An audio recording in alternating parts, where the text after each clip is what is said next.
రోహిణి మరియు మనోజ్ యానివర్సరీలో కల్పన కనిపించి బాలు వాళ్లకి నిజం చెప్పేసిన కల్పన షాక్లో బాలు మీనా కల్పననే అక్కడ చూసి ఒక్కసారిగా షాక్ అయిపోయిన రోహిణికి నిజం తెలుసుకున్న సత్యం మరియు ప్రభావతి అసలు వీళ్ళిద్దరూ ఏం చేయబోతున్నారో తెలుసుకోవాలనుకుంటే ఇప్పుడే మా ఛానల్ తప్పకుండా సబ్స్క్రైబ్ చేసుకుని మా వీడియోని ఒక లైక్ చేయండి. పక్కనే ఉన్న గంట సింబల్ మీద క్లిక్ చేసి నోటిఫికేషన్స్ ఆల్లో పట్టుకోండి. అప్పుడే మేం చేసే వీడియోలు మీకు రోజూ వస్తాయి. నాన్నా, ఫస్ట్ గుడ్ న్యూస్ మేం చెప్తాము అనిక మనోజ్ రోహిణి అయితే గుడ్ న్యూస్ చెప్తారు.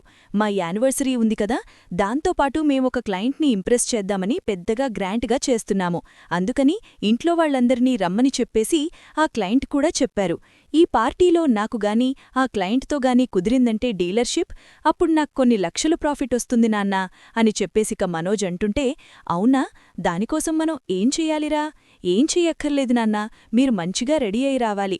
ఎందుకంటే ఆయన చాలా డబ్బున్న మనిషి, మనం కూడా డబ్బున్న మనుషుల్లా కనపడాలి కాబట్టి అందంగా రెడీ అయ్యి వెళ్దాం పార్టీకి అని చెప్పేసిక మనోజ్ చెప్తుంటే, పోన్లేరా, మంచి విషయం చెప్పు, నువ్వు చెప్పురా బాలు, మీ దగ్గర్నుంచేంటి గుడ్ న్యూస్? అది కాదు నాన్నా, సుమతికి పెళ్లి సంబంధం వచ్చింది. ఇవాళ పెళ్లిచూపులు కూడా అయ్యాయి. పెళ్లికొడుకు పెళ్లికూతురికి ఇద్దరికీ ఇష్టమే అని చెప్పేసన్నారు అనిక బాలు అంటుంటే, అవునా, సుమతికి మంచి సంబంధం వచ్చిందా? పోన్లే, బాగనే వచ్చిందిలే అని చెప్పేసిక సఖ్యమంటుంటే, అవునా, కంగ్రాట్స్ చెప్పానని చెప్పు మీనా అని చెప్పేసి శృతి అంటుంటే, మీ ఇద్దరూ మాట్లాడుకుంటున్నారా అని ప్రభావతి అంటుంది.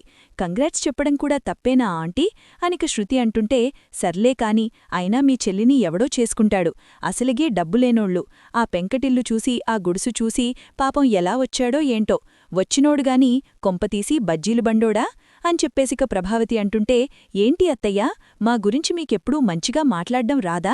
ఎప్పుడు చూసినా ఇలా పిచ్చిపిచ్చిగానే మాట్లాడతారా? మా చెల్లి చదువుకుంది, డిగ్రీ పూర్తి చేసింది, ఇప్పుడు హాస్పిటల్లో రిసెప్షనిస్టుగా పనిచేస్తోంది. అబ్బాయిక్కూడా జాబుంది, మంచి జాబ్, అయి సెటిల్ అయి ఉన్నాడు. అందుకని ఆ అబ్బాయికి మా చెల్లి నచ్చింది. దాంతోపాటు మా నాన్న మంచివాడని, మా నాన్న చేసిన మంచి పనులన్నీ ఆయనకు తెలుసంట. అందుకనే సుమతిని పెళ్లి చేసుకోవడానికి ఒప్పుకున్నాడు. అమ్మాయి సరిపోతే చాలుగాని మీకులాగా టార్చర్ పెట్టరు డబ్బుల కోసం. వాళ్ళకి ఏ కట్నం కూడా వద్దని కూడా చెప్పారు అనిక మీనా అంటుంటే, ఏంటి, కట్నం తీసుకోకపోతే మంచివాళ్లైపోతారా? రేపొద్దున పెళ్లి చేశాక టార్చర్ పెడితే అప్పుడేం చేస్తావు? మీరిక్కడ నన్ను టార్చర్ పెడుతున్నారు గదా, నేను భరించట్లేదా? అలాగే తను కూడా భరిస్తుంది. అయినా అందరూ మీకులాగా ఉండరత్తయ్యా, చాలామంది మంచివాళ్లు కూడా ఉంటారు, కట్నం తేకపోయినా. అందులోనూ మా చెల్లివాళ్లత్తయ్యవాళ్లు మంచోళ్ళు అని చెప్పేసిక మీనా అంటుంటే, చూశారా చూశారా, నన్ను ఎంత తక్కువ చేసి మాట్లాడుతుందో ఇది? నేను టార్చర్ పెట్టి చంపేస్తున్నా దీన్ని, చెప్పండి మీరే అనిక ప్రభావతి అంటుంటే, సత్యంతోటి, అవును నిజమే కదా, పెళ్లైనప్పట్నుంచి ఇప్పటిదాకా ఏ రోజైనా సరే మీనాతో నీటిగా ఉన్నావా? అది పక్కన పెట్టు, కనీసం నీ సొంత కొడుకుతో అయినా నీటిగా ఉన్నావా? లేదు, ఎప్పుడు చూసినా మనోజ్ రోహిణీతోనే బాగుంటావు. ఏ, వాళ్లు ఏం తప్పు చేశారని? నీకు 3 పూట్లా మంచిగా వండిపెట్టడమా? నిన్ను బాగా చూసుకోవడమా? నీకేమన్నా అనారోగ్యం వస్తే దగ్గర ఉండి అన్నీ కషాయాలివ్వడమా? తను చేసిన తప్పును వేనా? తిట్లు తిడుతున్నా సరే మీనా ఎప్పుడు చూసినా నీకోసమే ఉంటుంది, నీకోసమే చేస్తుంది. కాని నువ్వు అలా కాదు, ఎంత చేసినా మీనాని పక్కకు తీసాడేస్తావు. మీనా 2 రోజులు ఇంట్లో లేకపోతే చాలు, ఇల్లు ఇల్లులానే ఉండదు, అంత దరిద్రంగా ఉంటుందిల్లు. ముందు ఎవరు ఎలాంటివాళ్లో తెలుసుకుని మాట్లాడు. అలాగా, అర్థమైందా అని చెప్పేసిక సత్యమంటుంటే ప్రభావతిని, ఈయన కూడా దానికే సపోర్ట్ చేస్తారు, ఛై అనిక మనసులో అనుకుంటుంది ప్రభావతి. అయితే సరే అమ్మా, దీని మాటలేం పక్కించుకోకు, మీ చెల్లికి మంచి సంబంధం వచ్చిందని నాకర్థమైంది. జాగ్రత్తగా ఉండి జాగ్రత్తగా కాపరం చేసుకోమను. పోన్లే, చాలా మంచిది అని చెప్పేసిక సత్యమంటుంటే, థాంక్స్ మామయ్యా అనిక మీనా అంటుంది. సరే సరే, అరే బాలూ, రవి, ఒక్కసారి నాతో రండి అని చెప్పేసిక బాలు అయితే, బాలూని రవిని అయితే ఇక మనోజ్ అయితే పిలుస్తాడు పైకి. ఇక రూంలోకి వెళ్లి వీళ్లు ముగ్గురూ మాట్లాడుకుంటూ ఉంటారు. మీనా అయితే కిచెన్ రూంలోకి వెళ్లి ఇక వంట చేస్తూ ఉంటే శృతిని తీసుకొచ్చి మనోజ్ గురించి ఈ ఫంక్షన్ గురించి చెప్పడానికైతే రోహిణి అయితే వీళ్లకి చెప్తూ ఉంటుంది. అవునా, డబ్బులున్నవాళ్లలా రావాలా, తప్పదా అని చెప్పేసిక మీనా అడుగుతుంటే, రావాలి, తప్పదు. ఆ మనోజ్ చిన్న అబద్ధమాడాడు. బాలు ఫుల్ బిజినెస్ మ్యాన్ అని, కార్ల షాప్కి ఓనర్ అని చెప్పారు. అలాగే రవి పెద్ద రెస్టారెంట్కి ఓనర్ అని చెప్పారు. సో మీరు అలా రెడీ అయి రావాలి. అదేంటి, తప్పు కదా, అలా ఎలా అబద్ధం చెప్తారు? తప్పలేదు, చెప్పక తప్పలేదు అని చెప్పేసిక రోహిణి అంటుంటే, ఏమో ఆయన ఒప్పుకుంటే నేనూ వస్తాను అని మీనా అంటుంది. ఆల్రెడీ మనోజ్ ఆ పనిమీదే ఉన్నాడు, పైన చెప్తూ ఉంటుంటాళ్లే అని చెప్పేసిక రోహిణి అనడంతోటి అవునా అని చెప్పేసిక మీనా శృతి అయితే ముఖం చూసుకుంటారు. ఇక మనోజ్ అయితే ఇలా నువ్వు షాప్ ఓనర్ను, ఇలా రెస్టారెంట్ ఓనర్ను అని చెప్పేసిక ఇద్దరికీ చెప్పడంతోటి రే ఏంట్రా మనోజు, ఇలాంటివి చెప్పేటప్పుడు ముందు చెప్పాలి కదా, రేపు ఫంక్షన్ పెట్టుకుని ఇప్పటికిప్పుడు నన్నంత పెద్ద ఓనర్ అయిపోమంటే ఎలా ఉంటదిరా, నేను యాక్టింగ్ నేర్చుకోవద్దా, నేను 2 కార్లకు మాత్రమే ఓనర్నా అని చెప్పేసిక బాలు అంటుంటే, అరే అసలికే మీరు చిన్న పనులు ఆయనగ్గాని చెప్తే ఆయన హర్టింగ్గా ఫీలవుతారు. అసలికే మీరు చేసేది ఒకడు కారుద్యోగం, ఇంకొకడు వంట ఉద్యోగం, డ్రైవరు వంటోడు అని చెప్పాననుకో ఆయనసలు ముందే డీలర్షిప్ వద్దని చెప్పేసి అక్కడ్నుంచి వెళ్ళిపోతాడు, అందుకని అబద్ధమాడాల్సొచ్చింది అనిక మనోజ్ అంటుంటే, ఒరే అన్నయ్యా ఇంకొకసారి చెప్పను, ఎన్నిసార్లు చెప్పాలి, మా ఇద్దరి ప్రొఫెషన్ని తక్కువ చేసి మాట్లాడొద్దని, నీకన్నా కష్టపడి పనిచేసేది మేము, నీకన్నా నువ్వు బిజినెస్ మ్యాన్ అయినా సరే మేము బిజినెస్ మ్యాన్ కాకపోయినా సరే మీకన్నా డబ్బులొచ్చేది ఎక్కువ మాకే, ఇంకొకసారి చులకనగా చూశావంటే మర్యాదగా ఉండదు, నీ దగ్గర డబ్బులు చాలాసార్లు లేకపోతే అమ్మ తీసిచ్చింది, ఎవరి దగ్గర, నా దగ్గర లేకపోతే బాలం దగ్గర్నుంచి తీసి నువ్వు డబ్బులు తీసుకున్నావు, అప్పుడు గుర్తురాలేదా, ఒక డ్రైవరు ఒక వంటవాడు చేసే కష్టజీతం వల్ల నువ్వు తినగలుగుతున్నావని, అప్పుడు అర్థం కాలేదా, ఇప్పుడు నీకు హీనమైపోయామా మేము, మీ మావయ్యగారు డబ్బులిచ్చి నువ్వు బిజినెస్ మ్యాన్ అయిపోవడం వల్ల మేమిప్పుడు హీనమైపోయామా అనిక రవి అంటుంటే, ఒరే రవి వదిలేరా, వీడికి బుద్ధిరాదు, వీడికి కష్టంతో బతకాల్సిన పనిలేకుండా చేసుకున్నాడు, అమ్ముంది కదా మొత్తం వీడిని ఇలా చిన్నప్పట్నుంచి ఇలా తయారుచేసి ఇలా పెంచింది అని చెప్పేసిక బాలు అంటుంటే, ఒరేయ్ ఇప్పుడవన్నీ ఎందుకురా, మరి నువ్వు మమ్మల్ని కించపరిచి మాట్లాడొచ్చా, సరే అవన్నీ వదిలేయండి, మీరు మాత్రం డబ్బున్నవాళ్లలా రావాలి, రేపు మీ ఆవల కూడా బాగా రెడీ చేసి తీసుకురమ్మని చెప్పా, ఆల్రెడీ మా రోహిణికి అదే చెప్పాను, కింద అదే చెప్తూ ఉంటుంది, మీకు పైకి వచ్చి నేను చెప్తున్నాను, ఇంతే ఈ నా రూల్సు, రేపు మార్నింగ్ మాత్రం బాగా రెడీ అయి రండి అంతే అనిక మనోజైతే అక్కడ్నుంచి వెళ్ళిపోతాడు. రేయ్ ఏంట్రా వీడు ఇలా చెప్పాడు, సరే మన రెడీ వెళ్దాంలే, సూటూ బూటూ తెచ్చుకోవాలైతే అని చెప్పేసిక బాలు అయితే రవితో అంటుంటే, అవునన్నయ్యా నాక్కూడా లేదు అనిక రవి అంటాడు. అదేంట్రా మీ రిసెప్షన్కి ఏం లేదా, ఓహో మర్చిపోయాను, మీ రిసెప్షన్ లేదు కదా, మీరు గ్రాండ్గా అంత పెద్ద గ్రాండ్గా ఏం చేయలేదు కదా, మీ పెళ్లి లేచిపోయి చేసుకున్నారు కదా, లేచిపోయినోడా అనిక బాలు అంటుంటే, అన్నయ్యా మళ్ళీ మొదలుపెట్టావా, ప్లీజ్ ఆపే అన్నయ్యా, బాబూ మమ్మల్ని నలభీమా అని పిలువు చాలు, నన్ను నాకు అదే ఇష్టం నువ్వలా పిలిస్తే అనిక రవి అంటుంటే, సర్లేరా అలవాటవుతుంది మెల్లగా, మల్లినాల భీమా అనిక బాలు అంటాడు. థ్యాంక్స్ అన్నయ్యా అని రవి అంటాడు. హలో రోహిణి ఇద్దరూ ఒప్పేసుకున్నారు అనిక మనోజ్ అయితే రోహిణికి ఫోన్ చేసి చెప్పడంతోటి, అవునా సరే మనోజ్ అని ఫోన్ కట్ చేస్తుంది ఇక రోహిణి అయితే. చూశారా ఇద్దరూ ఒప్పేసుకున్నారు, ఇక మీరే ఒప్పుకోవాలి. ఏంటి ఒప్పుకున్నారు, ఆయన ఒప్పుకున్నారంట, బాలు కూడా ఒప్పుకున్నాడంట అనిక రోహిణి చెప్పేసరికి, ఆయనకు ఓకే అయితే నాకు ఓకే అనిక ఇద్దరూ అయితే ఓకే చెప్పేస్తారు. మందు కొట్టించి ఎలాగైనా సరే ఫోన్ దొంగతనం చెయ్యాలి అనిక మనసులో అయితే అనుకుంటుంది రోహిణి. ఇక తర్వాత రోజు అందరూ చాలా బాగా రెడీ అయ్యి ఇక ఫంక్షన్ హాల్కైతే వెళ్తారు. ఇక మనోజ్ కోసం వచ్చిన క్లయింట్ అయితే వచ్చి, సర్ ఇదే నా ఫ్యామిలీ అనిక మనోజ్ చూపించడంతోటి, అబ్బో బానే వచ్చారు, మీ అందర్నీ చూస్తుంటే చాలా ముచ్చట వేసుకొస్తోంది, ఈ జనరేషన్లో కూడా అందరూ కలిసి ఉన్నారంటే చాలా చాలా గ్రేట్, మీ మదర్ చాలా మంచివాళ్లయ్యుంటారే అని చెప్పేసిక ఆ క్లయింట్ అంటుంటే, చాలా మంచిది అనిక బాలురైతే, ఇతే మీనా దగ్గర అంటుంటే ఏంటి ఏమన్నారు అని క్లయింట్ అడుగుతుంటే, లేదు సార్ చాలా చాలా మంచిది మా అమ్మ, మా ముగ్గుర్నీ కాదు నలుగుర్నీ కష్టపడి కని పెంచింది అనిక చెప్తుంటే, ఏంటి నలుగుర్నా, అవును మా చెల్లికి పెళ్ళయింది, తను కడుపుతో ఉంది అందుకే రాలేదు సార్ అని చెప్పేసి ఇక బాలు అంటుంటే, ఓకే మీరు క్యారీ ఆన్ అవ్వండి, నేను కూడా ఇంకా మిగతా వాళ్లతో మాట్లాడి వస్తాను అని ఆ క్లయింట్ అయితే ఇక వేరే వాళ్లతో మాట్లాడడానికి వెళ్తాడు. రే ఎందుకురా, కొంచెం బిజినెస్ మ్యాన్లా మాట్లాడు, ఏంటా మాటలు నీటిలా మాట్లాడు అనిక బాలుని అంటుంటే, మనోజ్ అయితే, రే వాడెక్కడ మాట్లాడతాడులేరా, వాడు డ్రైవర్ సూటేసుకొచ్చినంత మాత్రాన సూట్ అయిపోయే మాటలు మాట్లాడతాడనుకుంటున్నావేంటి అని ప్రభావతి అంటుంటే, సరే ఇప్పుడు చూడండి ఎలా మాట్లాడతానో అని చెప్పేసి బాలు అంటాడు. చూస్తాంలే మీనా, నువ్వు చాలా చాలా బావున్నావు మీనా, ఈ శారీలో ఇంత అందంగా నేనెప్పుడూ చూడలేదు. ఎందుకని నువ్వు రెడీ అవ్వవు? ఇవాళ చాలా బావున్నావు మీనా అని చెప్పేసి ఇక శృతి అంటుంటే, థ్యాంక్యూ శృతి అని చెప్పేసి మీనా అంటుంది.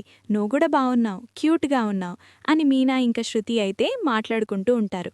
సరే మళ్ళీ ఆంటీ చూశారంటే బాగోదులే, నువ్వు నేను దూరంగా ఉంటేనే బెస్ట్, కానీ చాలా బావున్నావు అని చెప్పేసి ఇక శృతి మరియు మీనా అయితే ఇద్దరూ సైలెంట్ అయిపోతారు. అప్పుడే ఇక బాలుకి కల్పన అయితే ఫంక్షన్లో కనిపిస్తుంది.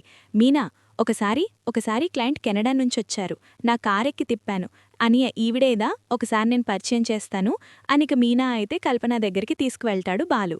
మేడం గుర్తుపట్టారా? హేయ్ బాలు, నువ్వెక్కడిక్కడా? మీరేంటి మేడం ఇక్కడ? ఇది మా అన్నయ్యకి సంబంధించిన వాళ్ళ క్లయింట్ పార్టీ, అంటే వచ్చాం మేము అనిక బాలు చెప్తుంటే, అవునా, ఇది మా క్లయింట్ పార్టీ కూడా, అందుకే వచ్చాను. ఆ క్లయింట్స్ చాలా మంచివాళ్ళు. కెనడాలో నేనిలా బిజినెస్ మీటింగ్స్ పెడుతూ ఉంటే నా బిజినెస్కి ప్రాఫిట్స్ వచ్చేలా చేసేది ఆయనే. ఆయన చాలా మంచివాళ్ళు అని చెప్పేసి ఇక కల్పన అంటుంటే, అవునా, అవును, కానీ మీ అన్నెవరు? బిజినెస్ మ్యాన్ అంటున్నావు, చూపించొకసారి నాకు అనిక కల్పన అడిగేసరికి, అదిగో అక్కడ సూటేసుకున్నాడు కదా తనే అని చెప్పేసి ఇక చూపించడంతోటి, ఏంటి వీడిక్కడున్నాడేంటి, ఏంటి వీడు అంటున్నారు? ఏం లేదులే అనిక కల్పన అంటుంటే, చెప్పండి మేడం చెప్పండి, ఏం పర్వాలేదు చెప్పండి, ఏం కాదు. మీ అన్నయ్య తను చాలా ఫ్రాడ్. మీ అన్నయ్య నా దగ్గర నుంచి 40 లక్షలు తీసేసుకున్నాడు. ఏంటి 40 లక్షలు తీసేసుకున్నాడా? ఎందుకు మేడం? అయినా మీ దగ్గర నుంచి తీసుకోవాల్సిన అవసరం మా అన్నయ్యకేంటి? నేనింతకుముందు వాడి ఎక్స్ లవర్ని, వాణ్ణి వదిలేసి వాడి డబ్బులు తీసుకొని పారిపోయాను. బాలు, నేను పారిపోయాక డబ్బులు తిరిగి ఆల్రెడీ ఇచ్చేశాను కూడా. మరి ఆ డబ్బులు నీకు తెచ్చినట్టేం చెప్పలేదా అని చెప్పేసి ఇక కల్పన అడుగుతుంటే, అదేంటి మేడం, ఆల్రెడీ అమౌంట్ ఇచ్చేశారా? కానీ అమౌంట్ ఇచ్చినట్టు ఇంట్లో ఎవరికీ చెప్పలేదే వీడు అని చెప్పి ఇక బాలు చెప్తుంటే, అయితే మిన్నల్ని కూడా ఫ్రాడ్ చేసినట్టున్నాడు. ఆ షోరూమ్ ఉంది గదా, ఆ షోరూమ్ పెట్టి నేను ఇచ్చిన తర్వాత డబ్బులు ఇచ్చిన తర్వాత పెట్టాడు కదా అని చెప్పేసి ఇక కల్పన అంటుంటే, అవును మేడం, 40 లక్షలు వచ్చాయి అని పెట్టాడు. ఆ 40 లక్షలు ఇచ్చింది ఎవరూ కాదు, నేనే. కావాలంటే నా దగ్గర బ్యాంక్ స్టేట్మెంట్ కూడా ఉంది, ఇదిగో అని చెప్పేసి ఇక కల్పన చూపించేసరికి, అమ్మని మేడం, ఆ బ్యాంక్ స్టేట్మెంట్ స్క్రీన్షాట్ తీసి నాకు పంపండి మేడం, నా నంబర్ తెలుసు కదా మీకు, పంపండి మేడం అనిక బాలు అడిగేసరికి ఇక కల్పన అయితే బ్యాంక్ స్టేట్మెంట్ వాట్సాప్ చేస్తుంది ఇక బాలుకి. థ్యాంక్యూ సో మచ్ మేడం, కానీ మీరు మాత్రం మా అన్నయ్యని మోసం చేసి ఆ 40 లక్షలు తీసుకెళ్లడం నాకు అస్సలు నచ్చలేదు మేడం అనిక బాలు అంటుంటే, ఏం చేస్తాను బాలు, ఆ టైంకి నాకు బిజినెస్ ఐడియాస్ ఉన్నాయి కానీ అమౌంట్ లేదు, అందుకని మనోజ్ని తింగరోన్ చేసి ఆ డబ్బులు పట్టుకెళ్ళిపోయాను. కానీ మొత్తం అమౌంట్ ఇచ్చేశాను బాలు, నా మీద కోపం పెట్టుకోకు, నేను కూడా మంచిదాన్నే, డబ్బుల కోసం అలా చేయాల్సొచ్చింది. ఇప్పుడు నేను కెనడాలో మంచి బిజినెస్ చేస్తున్నాను, అందుకనే తన డబ్బులు తనకివ్వగలిగాను, నాకు ప్రాఫిట్స్లోనే వెళ్తున్నాయిలే అని చెప్పేసి ఇక కల్పన చెప్పడంతోటి, okay madam, thank you so much, వాడి గుట్టు మొత్తం బయటపడే రోజొచ్చింది. అలాగే మా పాలరమ్మ కూడా బాగా చేసిందని చెప్పేసి ఇక బాలు తిట్టుకుంటుంటే, మీ ఇష్టం, మీరు క్యారీ ఆన్ అవ్వండి, మీ ఫంక్షన్ అయ్యేదాకా ఇక్కడే ఉంటాను, ఏమన్నా సాక్షి చెప్పమంటే చెప్తాను అనిక కల్పన అంటుంటే, థ్యాంక్యూ సో మచ్ మేడం, మీరు చెప్తారనే ఆశిస్తున్నాను, మీరు కూడా ఇక్కడే ఉంటారు కదా, ఉండండి, వాడంతా తేలుస్తాను అని చెప్పేసి ఇక బాలు అయితే మనోజ్ దగ్గరికి వెళ్ళి ఇక సత్యం ప్రభావతిని ఒక పక్కకు తీసుకువెళ్ళి ఇక కల్పన చూపించిన ఎవిడెన్స్ అవన్నీ అయితే సత్యంకి అందరికీ చూపిస్తూ ఉంటాడు. ఏంట్రా ఇవి అని చెప్పేసి ఇక సత్యం అడుగుతుంటే, నాన్న, వీడు షోరూం పెట్టింది ఎలానో కాదు, ఇదిగో ఇలాగా, వీడికి కల్పన అని లవర్ ఉండేది కదా, ఆ డబ్బులు దొంగతనం చేసి వెళ్ళిపోయింది కదా, ఆ అమ్మాయి డబ్బులు ఇచ్చేసింది వీడికి అని చెప్పేసి ఇక బాలు చెప్పడంతోటి, ఏంటి, అవునా, అవును నాన్న, మీరిప్పుడు ఏమనకండి, ఫంక్షన్ హాల్లో వాళ్ళ క్లయింట్స్ ఉన్నారు కదా, మళ్ళీ తిట్టుకుంటారు, మీరు మాత్రం ఏం మాట్లాడకండి అని చెప్పేసి ఇక సత్యంకైతే చెప్తారు బాలు. ఏంట్రా అందర్నీ పక్కకు పిలిచావా అని చెప్పేసి ఇక ప్రభావతి వాళ్ళందరూ అడుగుతుంటే, ఏం లేదులే, ఇంటికెళ్ళాక చెప్తాను, వెళ్ళండి అనిక బాలు అంటుంటే, అవును వెళ్ళండి అని సత్యం అంటాడు. నాన్న, మీ డబ్బులతోనే షోరూం పెట్టుకున్నాడు వాడు, ఇంటికెళ్ళాక మాత్రం వదలకండి, అర్థమవుతుందా అనిక బాలు చెప్పేసరికి, సరేరా, వాడి పని చెప్తాను, ఇన్ని సంవత్సరాలు నేను కష్టపడి పనిచేసిన నా సొమ్మును తీసుకువెళ్ళిపోయి వాడు షోరూం కింద పెట్టుకున్నాడు, కనీసం నన్ను ఒక్క మాట కూడా అడగకుండా, అసలు ఎలా పెట్టుకున్నాడు వీడు అనిక సత్యమైతే మనసులో అనుకొని ఇక అలా కుచ్చులో కూర్చునుండిపోతాడు. ఇక రోహిణి వాళ్ళైతే కేక్ కట్ చేసేసి ఇక మందు పార్టీ అయితే ఇస్తారు. అందరూ ఇక మందు తాగేసి ఇంకా అలా డాన్స్లు వేస్తూ ఉంటారు. కేక్ కటింగ్ పార్టీ అంతా అయిపోయాక క్లయింట్ అయితే మనోజ్కి ఇక క్లయింట్ చూసి వీళ్ళందరి కుటుంబాన్ని చూసి బాలుని చూసి ఇక సరే అని చెప్పేసి ఆఫర్ అయితే మనోజ్కి ఇచ్చేస్తారు. థ్యాంక్యూ సో మచ్ సార్ అని చెప్పేసి ఇక మనోజ్ అయితే చాలా హ్యాపీగా ఫీల్ అవుతాడు.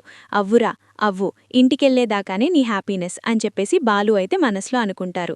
ఇంకా అందరూ కలిసి ఇంటికెళ్ళిపోయాక సత్యం అయితే ఆగ్రా మనోజ్ అని చెప్పేసి ఇక మనోజ్ చెంప పగలగొడతాడు సత్యం. ఏంటి నాన్న, ఏమైంది? ఎందుకు కొట్టారు? ఎందుకు కొట్టానా? నీకు షోరూం పెట్టడానికి 40 లక్షలు ఎవరు పంపారా అని సత్యం అడుగుతుంటే, మా నాన్న పంపారు కదా మావయ్య. మీ నాన్నెవరు? ఒకసారి నాకెక్కడి నుంచొచ్చాయో బ్యాంక్ స్టేట్మెంట్ చూపించండి అని చెప్పేసి సత్యం అడుగుతుంటే, అది మలేషియా కదా మావయ్య, బ్యాంక్ స్టేట్మెంట్లేమీ ఉండవు అని ఇక రోహిణి అంటుంటే, ఎందుకుండవు? ఆ పార్లరమ్మ ఎక్కడా ఒక్కడా ఉంటాయి కదా, కనీసం మీకు ఆ 40 లక్షలు ఏ అకౌంట్ నుంచి వచ్చిందో నెంబర్ అన్నా మెసేజ్ అన్నా ఉంటది కదా, అది చూపించండి అనిక బాలు అడిగేసరికి, ఇదిగో నాన్న, నీకు బ్యాంక్లో ఫ్రెండ్ ఉన్నాడు కదా, ఆ ఫ్రెండ్కి ఫోన్ చేసి అకౌంట్ ఎవరిదో ఎవరు పంపారో మీరే చెప్పండి అని చెప్పేసి ఇక బాలు అంటుంటే, ఎందుకు, ఏమొద్దు అని ఫోన్ లాగేసుకుంటుంది ఇక రోహిణి అయితే. ఎందుకు లాక్కోవడమమ్మా, భయమేముంది? మీ నాన్నగారే కదా పంపించారు, దాంట్లో భయపడటానికి అవసరమేముంది అని చెప్పేసి ఇక ప్రభావతి అంటుంటే, అదే కదా నేను చెప్తున్నాను, ఏం భయపడాల్సిన అవసరం లేదు, చెప్పు పార్లరమ్మ, ఏం పర్వాలేదు అని బాలు అంటుంటే, అదే మా నాన్నే పంపించారని చెప్తుంటే వినరే, మళ్ళీ సాక్ష్యాలు ప్రూఫ్స్ కావాలా మీకు? అవును కావాలి, ఎందుకంటే మా దగ్గర కూడా మీకు 40 లక్షలు వచ్చినట్టు బ్యాంక్ స్టేట్మెంట్ ఉంది, కానీ మీ నాన్నగారి అకౌంట్లో నుంచి వచ్చినట్లు లేదు, ఇదిగో ఈ అమ్మాయి అకౌంట్లో నుంచి వచ్చినట్టుంది అని చెప్పేసి ఇక బాలు కల్పన ఫోటో చూపించి ఇక బ్యాంక్ స్టేట్మెంట్ అయితే చూపిస్తాడు అందరికీ. ఇక ప్రభావతి అయితే ఒక్కసారిగా షాక్ అయిపోతుంది. ఏంటి, వాళ్ళ నాన్న డబ్బులు ఆల్రెడీ వీడికి పీగి ఇచ్చేసిందా? ఇచ్చేసినా ఇంట్లో ఇవ్వలేదా అని చెప్పేకి ఇంట్లో వాళ్ళందరూ ఒక్కసారిగా షాక్ అయిపోతారు. ఇదేంటి, వీడికెలా తెలిసిపోయింది అనికి రోహిణి మరియు మనోజ్ అయితే మొఖమాకాలు చూసుకుంటూ ఉంటారు. ఏంట్రా, నమ్మలేకపోతున్నారా? నిన్న ఫంక్షన్కి కల్పన కూడా వచ్చింది. ఆ కల్పన నిన్ను చూసి మొత్తం నిజమంతా నాకు చెప్పేసింది. బ్యాంక్ స్టేట్మెంట్ చూపిస్తే అది నా ఫోన్కి సెండ్ చేయమని చెప్పాను. నువ్విలాగే అబద్ధాలు ఆడతావని నాకు తెలిసే ప్రూఫ్తో సహా వచ్చాన్రా. సిగ్గులేదురా నీకు? సిగ్గులేని ఎదవ, నాన్న డబ్బులు దొబ్బేసి అవి పార్లరమ్మ వాళ్ళ నాన్న పంపారని అబద్ధాలు ఆడతావా అని చెప్పేసి ఇక బాలు తిడుతుంటే ఇక సత్యమైతే చాలా కుంగికుషించిపోయి అలా కూర్చునుండిపోతాడు. ఛీ, ఇలాంటి కొడుకుని కన్నానా నేను? వీణ్ణి ప్రేమగా చూస్తుంది తల్లి, నీకు విలువ ఇవ్వట్లేదు, చీచీ అని చెప్పేసి ఇక సత్యం అంటాడు. సత్యమైతే, ఏ రోహిణి, మీ నాన్నగారు పంపలేదా 40 లక్షలు, మరి ఎందుకు అబద్ధం చెప్పారు అనిక ప్రభావతి అడిగేసరికి, అది కాదత్తయ్యా, మీరు అస్తమాను డబ్బులు డబ్బులు అంటున్నారు కదా, మా నాన్నేమో జైల్లో ఉన్నారిప్పటికీ.